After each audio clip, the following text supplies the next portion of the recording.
Amélie Carpentier. Clément Carpentier. Augustin Carpentier. Donc aujourd'hui, on est le lundi 18 août pour la ronde 3. On est la famille Carpentier, donc on est venu en famille à Vichy pour jouer au championnat d'échecs de France. Donc Clément et Augustin, ils jouent tous les deux depuis l'âge de 5 ans. Ils font le tournoi eux. Et du coup, moi aussi, je me suis inscrite pour pouvoir les accompagner. Et mon mari, en fait, Pierre Carpentier, fait l'accession cette année. Toute la famille fait le tournoi. On avait fait l'année dernière l'Alpe d'Huez et on s'est dit que cette année, on ferait le chi et on attend la destination de l'année prochaine. On est dans l'Open E, c'est inférieur à 1600 Elo. Moi, je suis 1430 à peu près. Et moi, je suis 1480. J'ai 1,5 point sur 3. Et moyen, 0,5 point sur 3. Et mon papa, il a 1,5, mais il est toujours en train de faire sa partie. Vous aimez bien la ville? Oui, c'est sympa. Oui. J'aime bien me promener sur les bords de l'allée. Il y a aussi beaucoup d'activités. Et le fait que ça soit le patrimoine de l'UNESCO, ça m'a un peu plus poussé à y aller. Merci beaucoup. Bonne journée. Quart de finale, championnat de France national Vichy 2025. Match retour, vous pouvez commencer.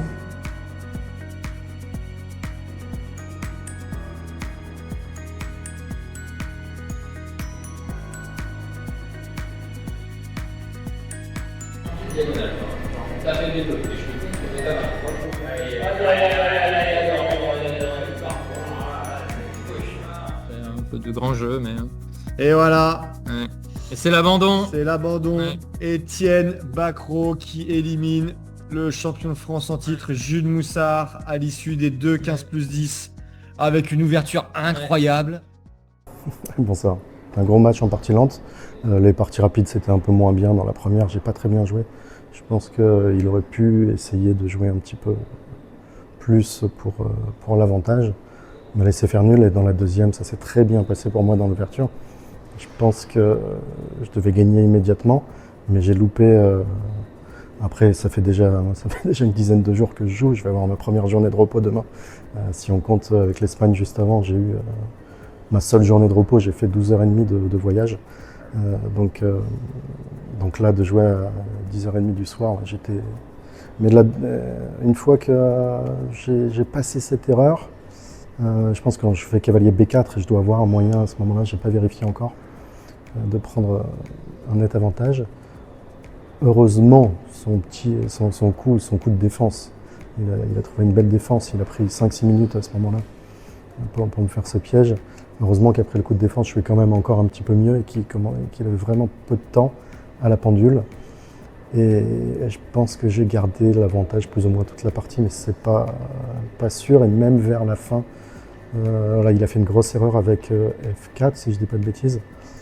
Je pensais pendant la partie que Roi D4 c'était moins clair, ou Roi E3, je sais plus exactement, mais c'était dur d'avoir l'esprit très, très clair pour la fin de partie, mais c'était un match difficile.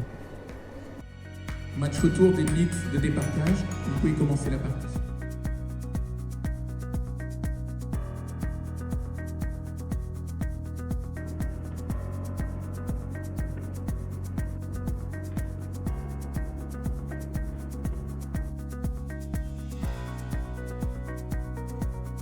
Départage des quarts de finale, blitz Armageddon entre les grands maîtres Laurent Fressinet et Yannick Gozzoli. Vous pouvez commencer la partie.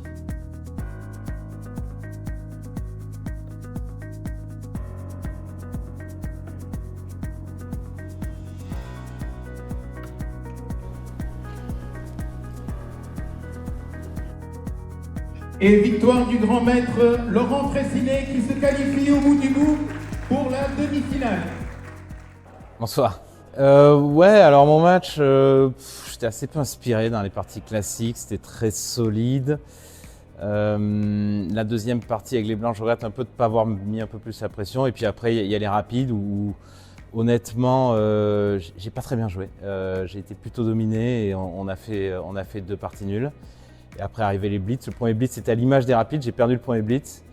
Puis je sais pas, ça m'a un peu libéré finalement. Ça m'a un peu libéré, j'ai beaucoup mieux joué le deuxième blitz, même si j'ai fait une erreur quand j'étais gagnant. Et après, il y a l'Armageddon qui est une sorte de pile ou face où il faut bien un vainqueur à la fin.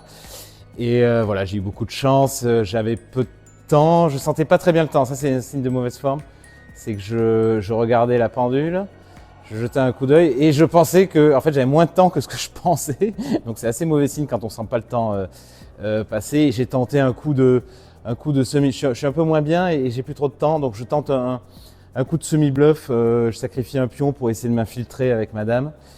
Je me dis si ça marche, bien je vais sauver ma peau. Et si ça marche pas, je vais perdre. Mais sur le long terme, de toute façon, je pense que j'allais perdre à cause du manque de temps.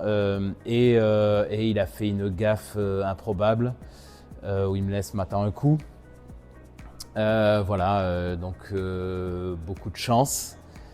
Mais on prend toujours. C'est dur, mais ça fait plaisir.